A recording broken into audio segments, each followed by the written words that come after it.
My grandfather owned a bunch of shoe factories, so we were really rich. He wasn't around anymore, but Dad always said he was a great man and we owed everything to him. We had all the luxuries in the world, but growing up, Mom and Dad made sure I stayed grounded. I turned out to be a pretty good kid, if I dare say so myself. I always helped out people around me, was respectful to teachers, and didn't travel much in our private jet to reduce my carbon footprint. My parents were proud of me, and life was great until I turned 17 and this new girl Amanda joined our class. Amanda was a scholarship student, which meant that she was exceptionally bright and also extremely poor, which didn't sit right with the kids in my school. They constantly made comments on her clothes and looks, but Amanda didn't care. Instead, she worked hard, was always top of our class, and barely paid any attention to what people had to say. I was in awe of how mature she was and even tried talking to her, but she never responded. Then one day, I was on my way home when I saw her struggling with her bike in the parking lot. Hey, is there a problem? Someone punctured my bike tires. I'm late for work and I can't lose out on a day's pay. This is such a mess. I can drop you. Are you sure? Yeah, no problem. And that's how Amanda and I finally had our first conversation. She told me she was an orphan and lived in a foster home nearby. She was just 17 and working 2 jobs to support herself.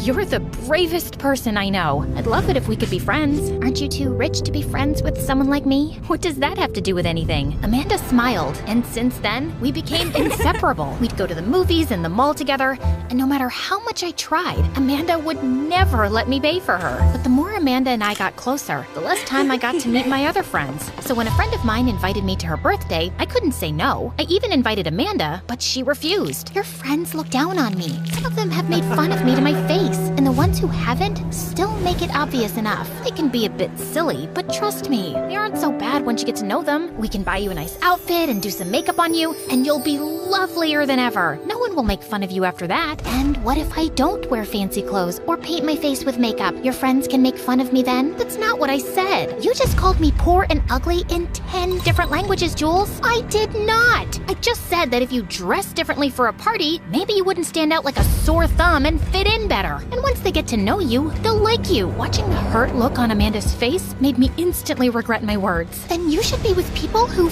fit in, not a sore thumb like me. But Amanda just turned around and left. Over the next few days, I tried apologizing to Amanda a million times, but she just refused to talk to me. I really missed Amanda. So one day after school, I decided to visit the cafe she worked at, but she wasn't around. And when she didn't even show up at school the next day, I got really worried. I asked the teacher, and she told me Amanda was on her way to school when she got hit by a car and had an accident. I panicked and rushed to the hospital to see her and found a lady sitting by her bedside. She told me she was Amanda's foster mom and that apart from a few broken bones and a mild concussion, she was okay and would recover soon. That's a relief. I'm Jules, by the way. Oh, Amanda's told me about you. I was surprised she'd made a friend. You see, she came close to being adopted a few times and she got her hopes up, but it never went through. I think she's afraid of getting close to anyone. She has no relatives at all? She tried finding them, but didn't have much luck. Maybe you can help. You come from an influential family, right? It would be a dream come true for her. I thought about it. Maybe if I found her family, Amanda would finally see that I'm her friend and she'd have a real home too. So I left my email ID with Amanda's foster mom and asked her for all the information she had on Amanda and her parents so we could start tracing her family. She mailed everything to me soon, and I gave the documents to Dad. He promised he'd look into it, and a few days later, he came back with shocking news. Jules, I don't know how this is possible, but Amanda is your second cousin. What? Dad told me that my grandfather had an older brother who was Amanda's grandfather. And even more shocking was that she was poor because my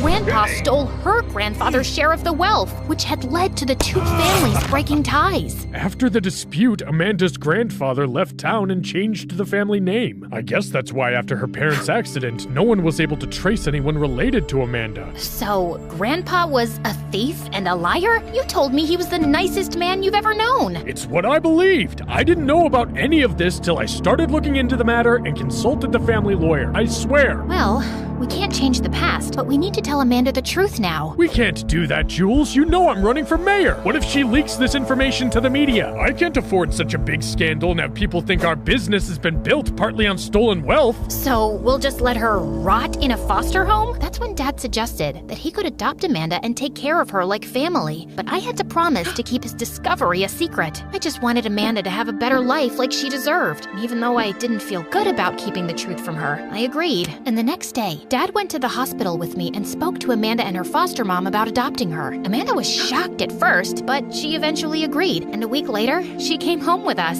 I was just helping her unpack when she walked over to me. Jules, thank you. I never expected to find a home, and to have you as my sister is a blessing. Does that mean you've truly forgiven me? Duh, obviously. Amanda and I made up, and we became closer than ever. She helped me with my studies, and I took her shopping. I was glad to have Amanda around, but as time went by, I started noticing a shift in her. She was suddenly a lot more outgoing and outspoken. She burned all of her old clothes and bought an entirely new wardrobe. At home, she'd pass orders to the servants all day long, and at school, she walked around like she owned the place. This one time, Amanda's ex-foster mom came home to visit her, and Amanda refused to come down. But she came all this way just to see you. I don't want to stay in touch with anyone from my old life, and I'm pretty sure she's here for money. That's not fair, Amanda. She was there with you the whole time during your accident. I think she genuinely cares for you. I've been in more foster homes than you can count, Jules, and the one thing I know about these so-called foster moms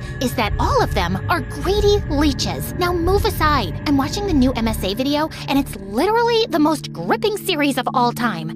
It's about these two sisters who go around conning people.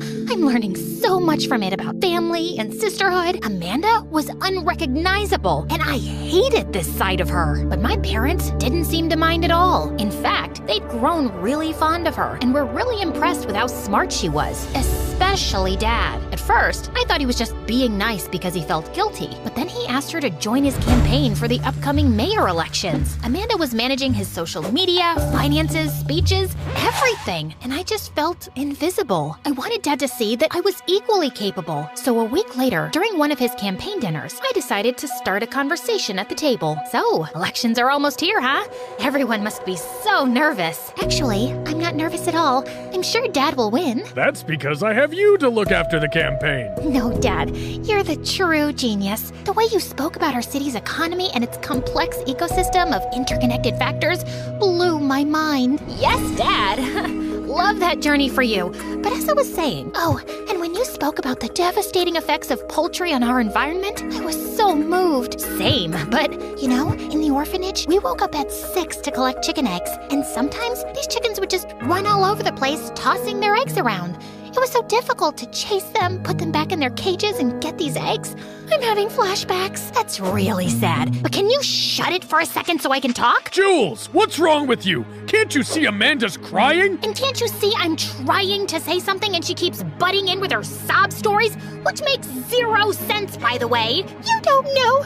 You weren't there. And before I could say anything else, Amanda ran to her room and Dad went behind her. And all the guests were looking at me disapprovingly. Amanda and I didn't speak after that. And with time, I only grew more distant. I started staying away from home, got in touch with my old friends, skipped school, and went out partying. For the first time in a long time, I felt included. But soon, my grades started getting affected. And when I failed some major tests, Dad was not happy. I can't believe you failed. Look at Amanda. She had nothing growing up and turned out so smart. Why can't you be more like her? Because I'm not her, Dad. I know you feel guilty that Amanda lost her part of the property because of Grandpa, but why are you overcompensating so much? Get a grip, dude. I don't know what's gotten into you these days. You're grounded. I wanted to argue more, but Dad got a phone call and left. I was still sulking in my room when I got a call from one of my friends about a party, and I decided to sneak out after dinner. But later that night, when I came back home, I found Amanda waiting for me in my room. Well, hello there. Oh my God, you scared me. What are you doing here? Waiting for you, of course. So, how was the party?